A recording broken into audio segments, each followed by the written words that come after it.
Okay, so you're getting ready to take your written exam.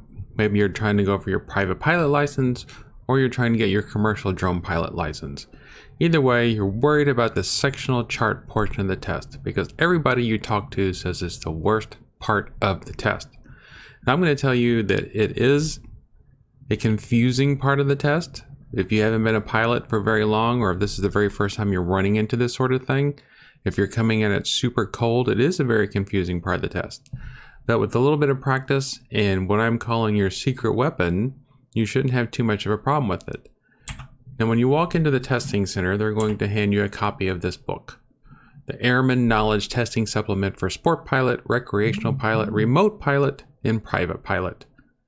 They're going to hand you this book, put you in an uncomfortable chair, give you a whiteboard, and let you go. Now, this book has been the same since 2018. It'll probably be in use for a couple more years. You can download this PDF of this book for free from the FAA. Now, you can order printed copies of it off Amazon and pay for it, but just get the PDF version of it from the FAA and put it on your Kindle or whatever and study it that way. If you've paid for any sort of training online, like Sporty's private pilot course, I know that they have a PDF version of this linked directly from their courses. But get a copy of this book, because all the charts in here are the exact same charts that you're going to see on test day. All the diagrams are the exact same charts and diagrams you're going to see on test day. So just get this book and study it. And particularly this page. This is the legend for the sectional aeronautical chart. That's those confusing maps. If you're going to study one page in the book intensely, I would probably make it this page, because this is a wealth of information that you're going to need for answering the sectional chart questions. You can see over here, it tells you what all the diagrams for the airports mean, what the airport data section means. Every airport on the sectional chart has this little bit of information in this format for it. Those wonderful airspace questions, you can get some help for them over here in this part. More airspace. Everybody loves miscellaneous. Now, I didn't have very many miscellaneous questions on my tests. Do need to note these little flags are simply VFR points of interest and VFR waypoints. Topographic information can be helpful. Didn't come up on my test. Radio aids to navigation, knowing what these little symbols mean, can be helpful. And these obstructions can be helpful. Now you're looking at this, there's no way I can memorize all this. You don't have to memorize it. This is in the book. It's a timed test, yeah, but you've got plenty of time to take the test. And when you're doing the questions, if you can't remember something, go look in the legend. Go look on this page 1-1. It says Appendix 1, but it's in the front of the book. There's a good chance that if you're having a problem with the sectional question, information on here can help you. So let's look at some example questions. Refer to Figure 21, areas 1, 2, and 3. Which airport provides fuel services during normal working hours? And it'll give you 3 options: Garrison, Mercer County Regional, or Minot International. Now I've cut up the page a little bit so it'll all fit on one side, but here's area 1, areas 2 and 3 are over here. These are the 3 airports that are listed, and you can see the airport symbols there. Now, if you're looking around, you're like, I don't see like a picture of a gas tank or anything. So how do I know which one of these airports has fuel services? But wait a minute, I think I remember seeing something in the legend. So let's go back to that legend page that crazy guy on YouTube was talking about. Oh, look, down here, there's a little section where it says, services, fuel available and field attended during normal working hours, depicted by use of ticks around the basic airport symbol. See these little tick marks around the airport symbol?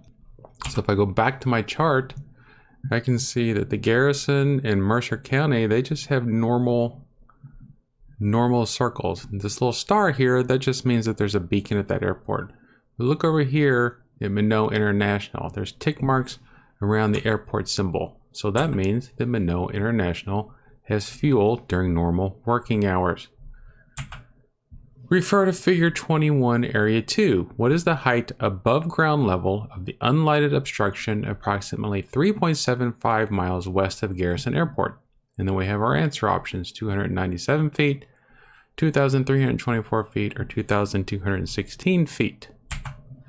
So here's Garrison International, and we remember the question said 3.75 miles west. Remember these circles are 5 miles.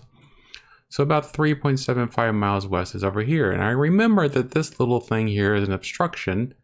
But wait a minute, there's two numbers. Which one of these is the height? I kind of remember that one of them is sea level and one of them is above ground level, but which is which? Oh my gosh, I'm going to fail and I've wasted all this money out of my private pilot's license. I'm going to fail. But wait a minute, what about the legend? Let's go look at the legend. Oh, the legend here says, okay, in the obstructions section, tells me what these various symbols mean. And oh, look here, the top number means above mean sea level, and the bottom number is above ground level. So the question was asking for above ground level. So if I go back and look, I can see that it's 297 feet above ground level. Because I went and looked at the legend, something I forgot, I was able to go back and refresh my memory. Refer to Figure 23, Area 1. What type of navigation facility is present at Allendale Airport? Is it a VHF Omni Range or VOR? Is it a VORTAC or a VOR DME? So let's go look at the chart. So I've blown up that section of the chart because it's very hard to see this tiny little symbol right here in the middle. If you see these reticles around an airport, that means there's some sort of radio navigation aid in there. And there it is right there. It's going to be right in the middle of the circle. And I see that it's a hexagon with no special markings in it.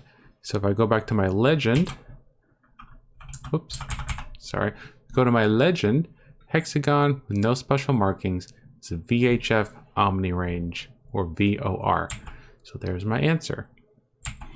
And finally, refer to Figure 21, Area 1. Weather information is available at Minot International Airport on which frequency? 122.95, 118.725, or 114.25. So I look at the airport information, which is the light blue or periwinkle or cauliflower, whatever color you want to call this. Minot International, I can see the control tower, 118.2. And I know that I'm looking for weather information, and that's usually on the ATIS, but there's no ATIS frequency listed. So if there's no ATIS frequency, where am I going to get my weather information? Well, what's this ASOS stuff here? And what is this one down here? I don't remember. Well, fortunately, the airport data section tells us what it is. Okay, all right, so this airport data section has ATIS, but we don't have ATIS. Now let's go down here and read. ASOS AWOS. I remember we have ASOS on the chart. Automated Surface Weather Observing Systems shown where full-time ATIS is not available. So if I go back and look, I can see we have an ASOS at 118.725. So that's where we're going to get our weather information for Minot International Airport. So the point of this video is to remind you to not ignore the legend when you're taking the test, either for the private pilot license or for the drone pilot license. That legend is there to help jog your memory, whether it's for airport information, frequencies, obstructions, or airspace questions. When I was doing the test, I remember there was one airspace question I could not figure out, and then I went back and looked at the legend and looked at the color coding in it, and I was able to figure it out. So get a copy of the book, download the copy of the book from the FAA, and study it. You can look at all the sectional diagrams because they're going to be the exact same sectional charts you're going to get when you take the written test. And I hope this helps, and we'll study sectional charts more in depth in future videos. And if you take your test soon, good luck and have fun in the sky.